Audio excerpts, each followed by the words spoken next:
احباب ذی وقار، ایک دوست نے سوال کیا ہے کہ کیا تراویح کے اندر قرآن سنانے والا حافظ روزہ چھوڑ سکتا ہے جبکہ وہ یہ کہتا ہے کہ مجھے دور کرنے میں بھی مشکل ہوتی ہے اور میری طبیعت بھی کچھ خراب ہو جاتی ہے؟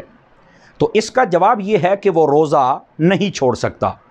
اعلیٰ حضرت امام اہل سنت مجدد دین و ملت الشاہ امام احمد رضا خان فاضل بریلوی رحمۃ اللہ تعالی علیہ، آپ سے اسی سے ملتا جلتا سوال ہوا، 10ویں جلد کے اندر آپ نے اس کا جواب لکھا ہے۔ آپ فرماتے ہیں کہ اس حافظ کو چاہیے کسی اور حافظ کا انتظام کرے، اس کے پیچھے کھڑے ہو کر تراویح پڑھے پر روزہ نہ چھوڑے۔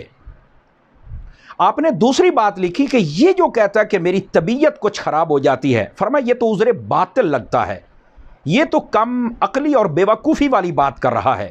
کیوں؟ فرمایا نبی کریم علیہ السلام نے ارشاد فرمایا صوموا تصحوا، روزہ رکھو صحت پاؤ، تو یہ کہتا ہے میری صحت خراب ہوتی ہے، تو یہ بات سمجھ میں آنے والی نہیں ہے۔ اور دوسرا فرمایا قرآن مجید پڑھنے کی وجہ سے، یہ تو اور سمجھ میں آنے والی بات نہیں۔ قرآن مجید میں اللہ تعالیٰ نے خود ارشاد فرمایا وَنُنَزِّلُ مِنَ الْقُرْآنِ مَا هُوَ شِفَاءٌ وَرَحْمَةٌ لِّلْمُؤْمِنِينَ، کہ ہم نے قرآن مجید اس لیے نازل فرمایا کہ اس میں مومنوں کے لیے شفا اور رحمت ہے۔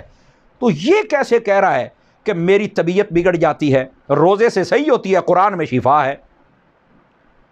تو اس کو سوچنا چاہیے۔ تیسری بات آپ نے ارشاد فرمائی کہ قرآن مجید تراویح میں پڑھنا یہ سنت سے زیادہ اس کا درجہ نہیں ہے، جبکہ روزہ رکھنا فرض ہے۔ نفل اور سنت کے لیے فرض کو نہیں چھوڑا جا سکتا، بلکہ آپ نے وہاں پر ایک بڑی پیاری بات لکھی۔ سیدنا فاروق اعظم رضی اللہ تعالی عنہ، آپ نے دیکھا ایک دن کہ فجر کی جماعت میں سلیمان بن ابی حسمہ حاضر نہیں ہوئے۔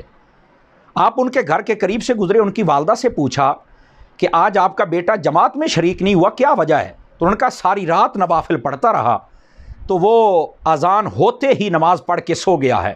آپ نے فرمایا ساری رات نفل پڑھنے سے میرے نزدیک بہتر یہ تھا کہ وہ با جماعت نماز پڑھتا۔ نماز با جماعت واجب ہے، تو نوافل کی وجہ سے جہاں واجب چھوڑنے کی اجازت نہیں ہے، تو وہاں نوافل اور سنت کی وجہ سے فرض کیسے چھوڑ سکتے ہیں؟ ایسے لوگوں کے لیے اعلیٰ حضرت صاحب رحمۃ اللہ علیہ نے فرمایا شاید وہ اس لیے یہ کام کرتے ہیں کہ ہماری امامت بچی رہے، یا پھر ہمیں شرینی اور سوٹ اور کچھ نذرانہ مل جائے۔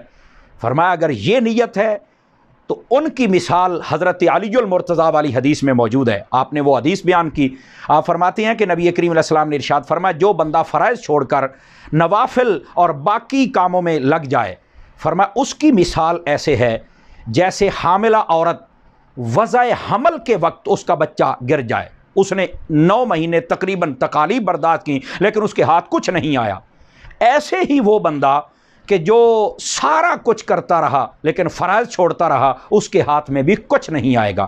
تو بالکل روزہ نہیں چھوڑا جا سکتا، روزہ رکھنا ضروری ہے۔ اور آپ نے بڑی پیاری بات کی، فرمایا اگر دور کی وجہ سے ہے تو دور دیگر پہ رکھ لے، مطلب وہ کسی اور مہینے میں دور کر لے، لیکن اس مہینے کے اندر تراویح چھوڑنی پڑے، تراویح کے اندر قرآن سنانا چھوڑنا پڑے تو چھوڑ دے، لیکن روزہ نہ چھوڑے۔